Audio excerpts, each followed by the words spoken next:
은혜가 풍성하신 아버지 하나님, 지난밤도 주님의 평강 가운데 저희를 지켜주시고 새날을 열어주심에 감사를 드립니다. 또한 하루의 첫 시간을 구별하여 주님 앞에 나올 수 있는 믿음과 또 우리에게 건강을 주심에 감사합니다. 이 시간 사모하는 심령마다 주님 은혜로 채워주시고 말씀을 통하여 나를 향한 주님의 음성을 듣는 시간이 되게 하여 주시옵소서.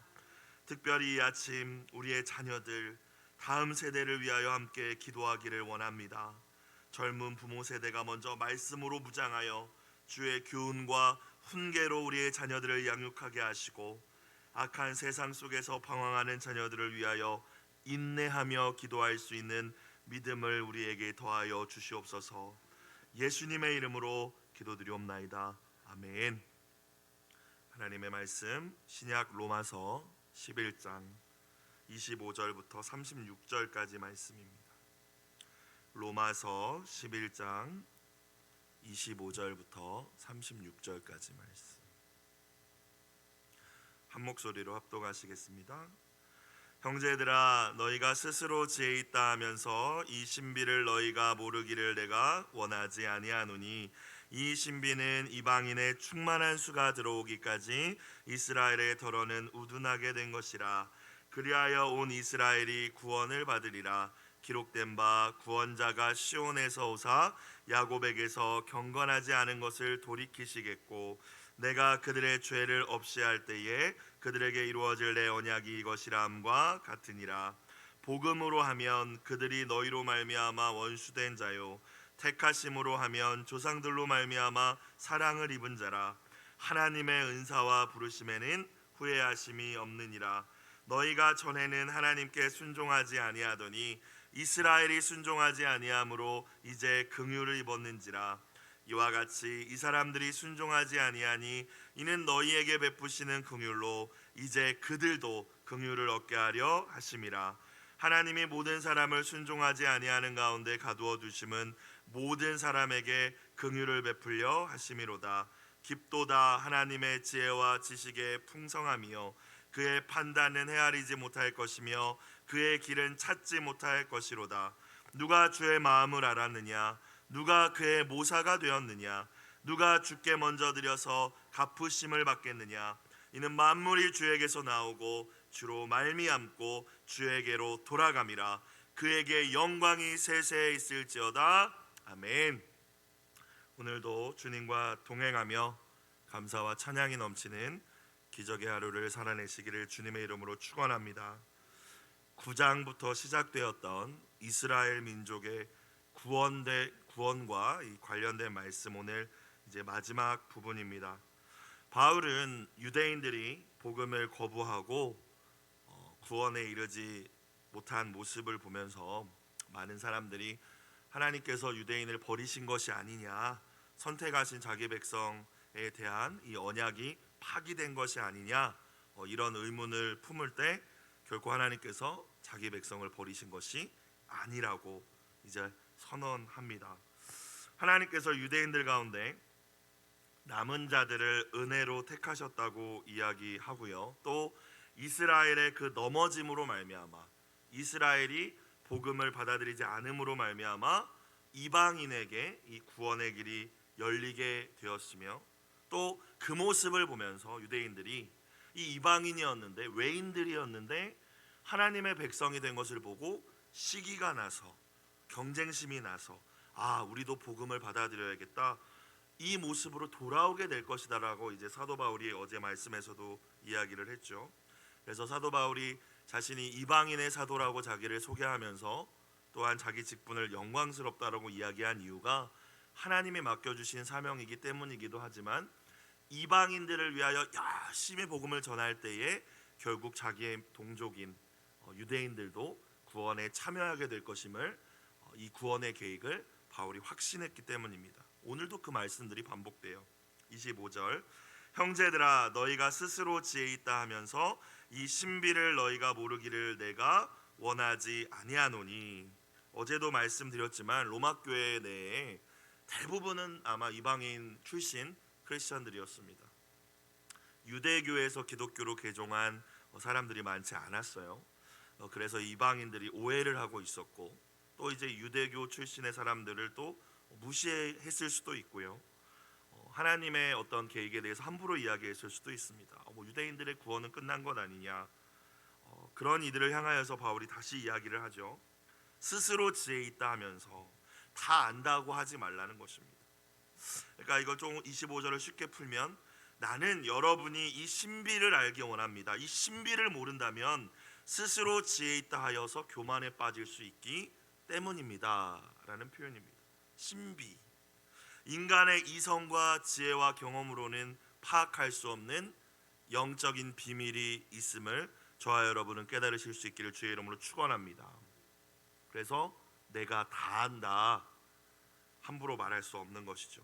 언제나 더 깊은 영적인 세계가 있고 하나님의 비밀스러운 것들이 있고 신비가 있습니다. 특별히 오늘 본문은 이 신비는 이스라엘을 포함한 세상 모든 민족을 구원하기 위한 하나님의 경륜을 의미하겠죠. 그래서 25절 후반부에 보니까 이 신비는 이방인의 충만한 수가 들어오기까지 이스라엘의 덜어는 우둔하게 된 것이라 하면서 26절로 가면 그리하여 온 이스라엘이 구원을 받으리라 이렇게 이야기를 하죠. 그러니까 당장은 유대인이 버림받은 것 같고 유대인들은 더 이상 이제 복음도 더 받아들이지 않을 것만 같고 그런 모습이 보이지만 이 영적인 비밀이 있다. 너희가 다 안다고 하지 말아라. 신비가 있다.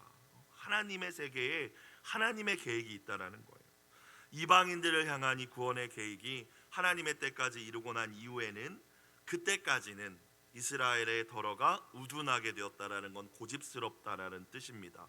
복음을 받아들이지 않고 그렇게 아직도 메시아를 기다리고 있고 지금의 모습처럼 그러하겠지만 결국에는 때가 이르러서 구원에 이르게 될 것이다라는 것이죠. 물론 26절에 온 이스라엘이라고 이야기했지만 그냥 무슨 모든 유대인들이 구원받을 것이라는 의미는 아니고요. 복음을 받아들이는 유대인들이 있을 것이라는 것입니다. 온 세상을 구원하시기 위한 이 하나님의 계획을 보면 참 우리의 머리로는 이해할 수 없죠. 유대인들이 먼저 선택받았으니까 그들이 먼저 다 잘 믿고 다 구원받은 다음에 이렇게 세상으로 복음이 퍼진 것이 아니라 이스라엘로부터 시작되었지만 이스라엘이 거부했고요. 이제 로마 제국 전역에 퍼지면서 유럽으로 퍼지게 되었고 지구를 한 바퀴 돌아서 이제 저희에게도 왔고 다시 예루살렘을 향하여서 이제 중국, 인도, 동남아시아 또 아랍권을 거쳐서 예루살렘을 향하여 복음이 돌아가고 있지 않습니까? 그리고 예수님께서 재림하시는 그때에 이제 하나님의 나라가 완성될 줄로 믿습니다. 자, 이 계획에 대해서 이제 바울이 이야기하는 거예요. 이방인의 충만한 수가 들어오기까지 이스라엘의 덜어는 고집스럽겠지만 결국에 하나님의 구원의 역사는 완성될 것이고 유대인들도 하나님 버리신 것이 아니라 구원을 받게 될 것이다. 이것이 우리가 예수님의 다시 오심을 사모해야 할 이유입니다. 예수님이 다시 오실 때에 구원이 완성되고 하나님의 나라가 완성되기 때문입니다. 그런데 우리가 정말 재림을 사모한다면 예수님의 말씀을 기억할 필요가 있을 것 같아요. 천국 복음이 모든 민족에게 증언되기 위하여 온 세상에 전파되리니 그제야 끝이 오리라. 이방인의 충만한 수가 다 아까 들어오기까지라는 말씀과도 동일하다고 생각을 합니다. 복음이 다 충분히 전해진 이후에 인자가 오리라. 그때 또 유대인들의 택하신 자들이 구원을 얻으리라. 그래서 우리가 정말 예수님의 다시 오심을 사모하고 하나님의 나라가 이 땅에 이루어지기를 진짜 원한다면 우리의 삶의 방향과 목적이 영혼을 구원하여 제자 삼는 일이 되어야 할 줄로 믿습니다. 찬양하면서 입술로는 예수님 오세요라고 하지만 우리의 삶의 우선순위와 우리의 삶의 방향이 영혼 구원하여 제자 삼는 일과 관련이 없다. 복음을 증거하는 일과 관련이 없다면 입술로만 예수님 오시라고 우리가 고백하는 것일 수도 있다라는 거예요. 바울은 구약의 말씀들을 이제 인용하면서 하나님께서 이스라엘의 구원을 포기하신 것이 아님을, 결국에는 복음을 거부했던 그들의 죄를 다 용서하시고 그들도 구원에 이르게 하실 것임을 계속 이야기합니다. 26절 후반부를 볼까요? 기록된 바 이사야의 말씀을 인용하고 있어요. 구원자가 시온에서 오사 예수 그리스도께서 재림하실 것임을 예언하는 것입니다. 야곱에게서, 이스라엘 민족에게서 경건하지 않은 것을 돌이키시겠고 주님이 오셔서 다 회복하시겠다. 27절, 이것은 이사야 27장의 말씀을 바울이 수정하며 인용했습니다. 내가 그들의 죄를 없이 할 때에 그들에게 이루어질 내 언약이 이것이람과 같으니라. 이스라엘과 맺은 언약이 파기된 것이 아니라 주님의 재림과 함께 하나님의 나라가 완성되는 그때에 주님께서 이 복음을 거부한 유대인들도 받아주실 것이다라는 것이죠. 28절, 복음으로 하면 그들이 너희로 말미암아 원수된 자요 택하심으로 하면 조상들로 말미암아 사랑을 입은 자라. 복음과 택하심이라는 두 가지 관점에서 지금 현재 이스라엘의 어찌 보면 이중적인 상태에 대해서 묘사하고 있는 말씀입니다. 복음의 관점에서 보면 지금 당장 예수 그리스도의 복음을 받아들였냐 안 받아들였냐 이것만 생각하면 이스라엘 사람들이 너희로 말미암아 원수된 자요, 그러니까 이방인에게 이 구원이 넘어가기 위해서 지금 당장은 하나님의 원수가 된 것처럼 보이는 게 맞다. 하지만 뒤에 뭐라고 바울이 얘기해요? 하지만 택하심이 있다라는 것이죠. 하나님이 이스라엘 백성을 분명히 선택하시지 않았습니까? 아브라함으로부터. 택하심으로 하면 조상들로 말미암아 사랑을 입은 자라. 택하심을 받았다는 관점에서 하지만 생각해 본다면 그들의 조상들 덕분에, 믿음의 조상들, 선조들 덕분에 하나님의 사랑을 받은 자들이 이스라엘이다. 이 얘기를 왜 할까요? 하나님의 백성, 택하신 백성을 포기하지 않으신다라는 걸 다시 얘기하는 거예요. 그냥 복음의 관점에서 지금 당장 보면 이 사람들이 복음 당장 안 받아들였으니까 다 망하는 것이냐 이렇게 생각할 수 있지만 하나님의 택하심, 그 택하심이 지금도 유효하다. 그래서 29절 이렇게 이야기합니다. 함께 읽어볼까요? 시작. 하나님의 은사와 부르심에는 후회하심이 없느니라. 아멘. 아멘.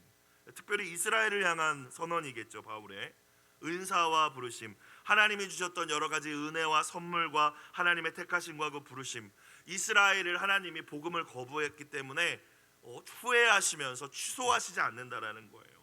아니 이거 선택해놨더니 결국에 내가 보낸 내 아들도 다 받아들이지도 않고 이 못된 것들 니네는 그냥 다 지옥 가라. 하나님 그러시지 않는다라는 거예요. 인간은 그러죠. 내가 너한테 얼마나 잘해줬는데, 내가 너한테 뭘 베풀어줬는데 네가 어떻게 그렇게 하냐, 너 다시는 안 봐. 이게 인간이지만 29절 말씀 뭐예요? 이스라엘이 현재 그런 모습이지만, 비록 그렇게 보이지만 하나님이 그들을 향한 은사와 부르시면 후회하심이 없다라는 말씀인 줄로 믿습니다. 이게 아버지의 마음이죠.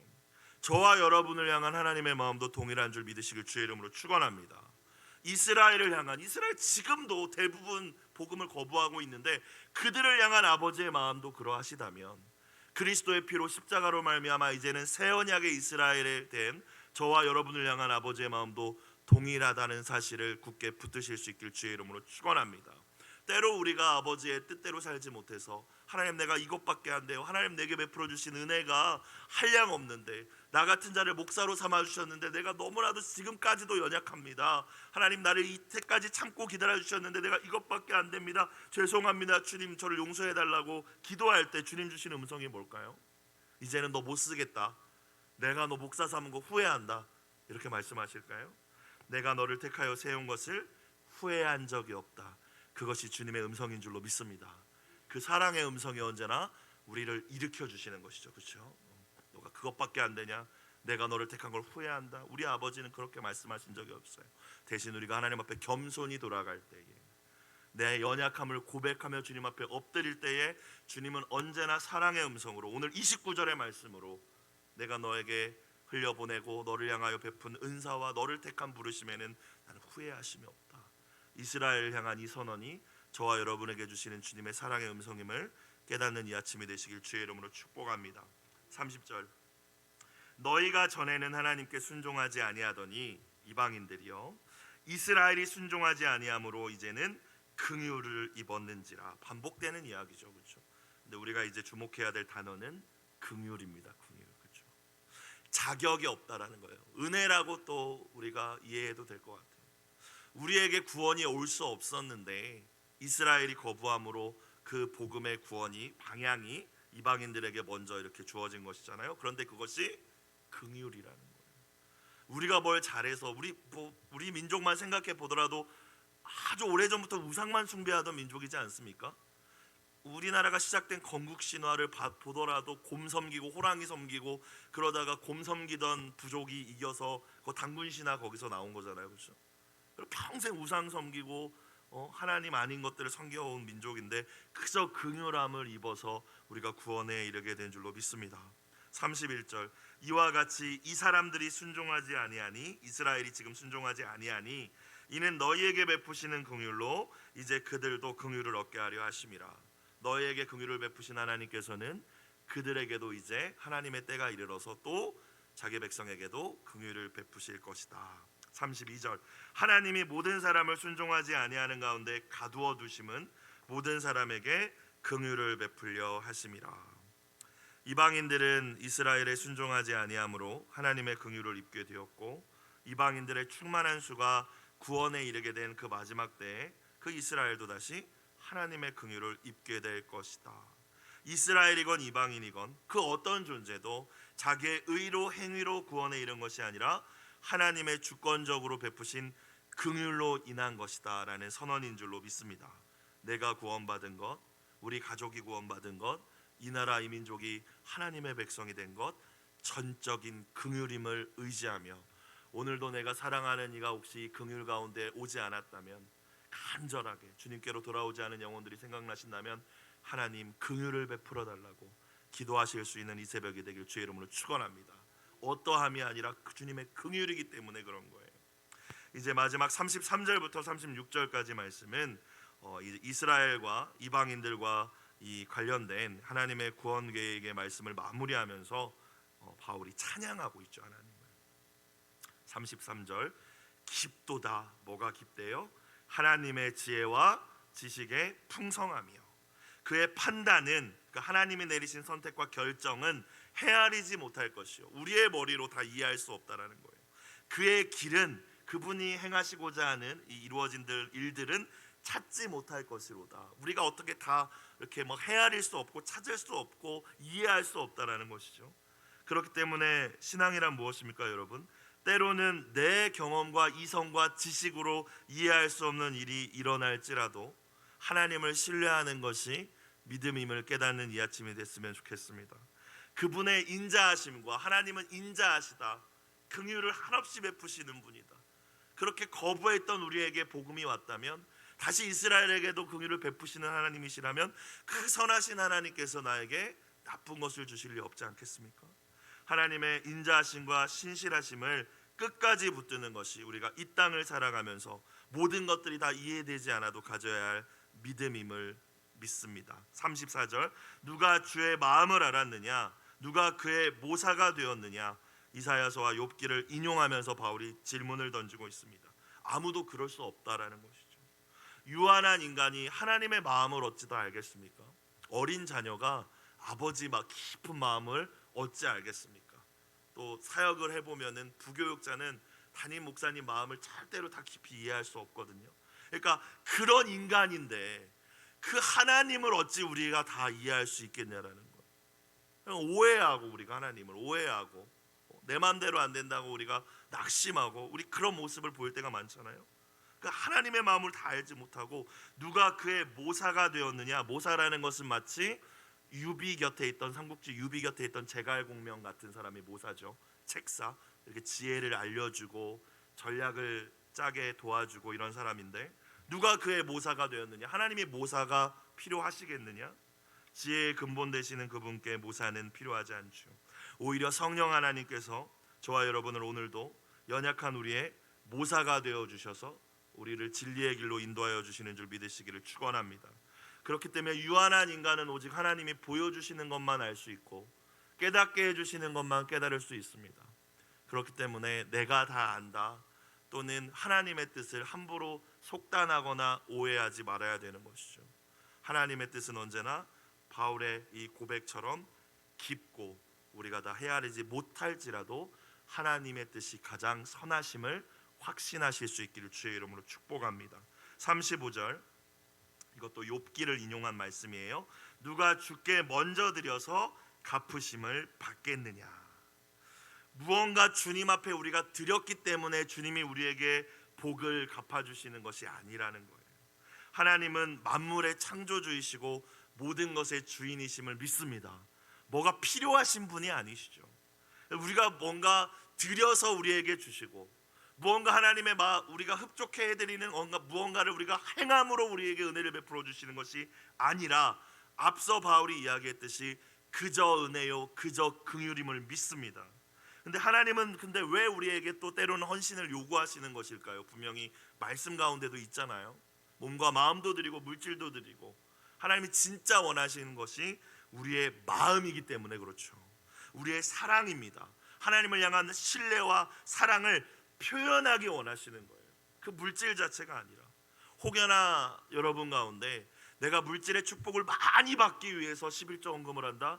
여러분 그런 마음으로 11조 예물을 드리신다면 멈추시기를 축원합니다. 여러분 하나님은 우리와 거래하시는 분이 아닙니다. 우리가 드려서 갚으심을 받겠다라는 생각은 여러분 잘못된 생각이에요.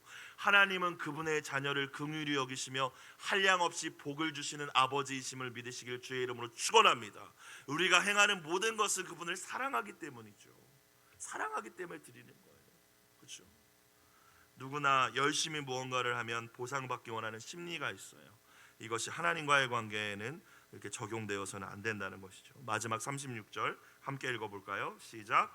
이는 만물이 주에게서 나오고 주로 말미암고 주에게로 돌아감이라. 그에게 영광이 세세에 있을지어다. 아멘. 이게 바울의 이스라엘 민족의 구원에 관련하여서 마지막으로 하나님 앞에 드리는 선언이자 찬양입니다.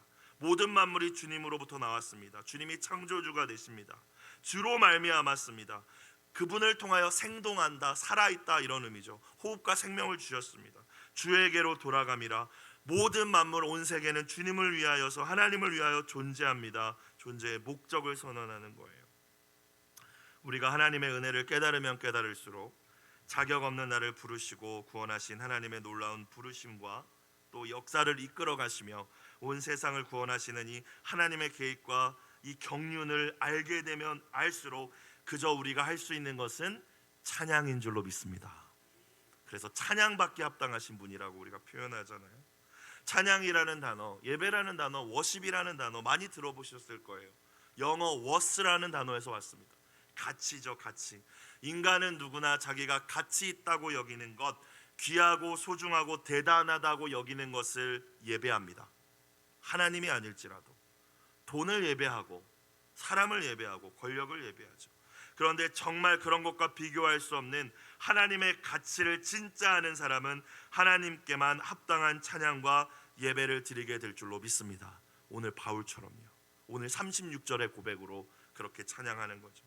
저와 여러분과 우리의 자녀 세대가 날마다 하나님을 더 깊이 알아가기를 주의 이름으로 축원합니다.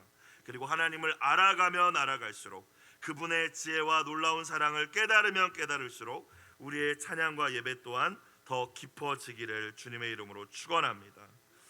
사도 바울은 동족 이스라엘의 구원이 다 끝나버린 것만 같은 현실 속에서 정말로 이제 유대인들은 끝난 건가? 다 주변에서 그렇게 이야기를 하고 이런 상황 속에서도 절망하지 않았습니다. 분명히 그는 동족을 향하여 간절히 기도했을 것이고 그의 그 간절한 기도와 울부짖음 가운데 또 하나님과의 깊은 사귐 가운데 하나님께서는 그에게 놀라운 구원의 경륜과 계획을 가르쳐 주셨을 것이라고 저는 확신합니다. 영적인 신비를 가르쳐 주셨을 거예요. 비밀스러운 것을 하나님 친밀한 이들에게 보여주시고 가르쳐 주시겠다고 약속하시지 않으셨습니까? 그제서야 그의 슬픔이 기쁨으로 절망이 소망으로 낙심은 다시 일어설 힘으로 바뀌게 된 줄로 믿습니다. 현실은 여전히 복음을 거부하고 있는 나의 동족이지만 하나님의 구원의 경륜은 내 동족을 버리시는 것이 아니라 결국에 구원에 내실 것이구나, 긍휼을 다시 베풀어 주실 것이구나, 그 사실을 믿기 때문에 그걸 깨달았기 때문에 오늘 말씀 하나님을 찬양하면서 마무리되고 있죠. 사도 바울이 경험했던 이 하나님이 저와 여러분의 하나님이 되심을 믿습니다. 높고 위대하신 사랑과 지혜로 우리를 구원하신 하나님을 오늘도 찬양하며 믿음으로 승리하는 귀하고 복된 하루가 되시길 주의 이름으로 축원합니다. 기도드리겠습니다. 사랑과 은혜가 풍성하신 하나님 아버지, 그저 신비라고 말할 수밖에 없는 그 구원의 경륜을 저희도 깨닫게 하시니 감사합니다. 불확실한 세상 속에서 변하지 않는 확실한 진리의 말씀만을 붙들고 살아가는 저희가 되게 하여 주시옵소서. 하나님과 동행하는 삶과 신앙 속에서 나의 지혜로는 헤아릴 수 없는 일을 만난다 할지라도 하나님의 선하심과 인자하심과 긍휼하심을 굳게 붙들고 인내하며 기도함으로 슬픔을 기쁨으로 바꾸어 주시는 하나님의 놀라운 은혜를 경험하고 찬양케 하여 주시옵소서. 드려진 예물을 흠양하여 주시고 눈물로 드린 기도에 주님 선하게 응답하여 주시옵소서. 예수님의 이름으로 기도드리옵나이다. 아멘.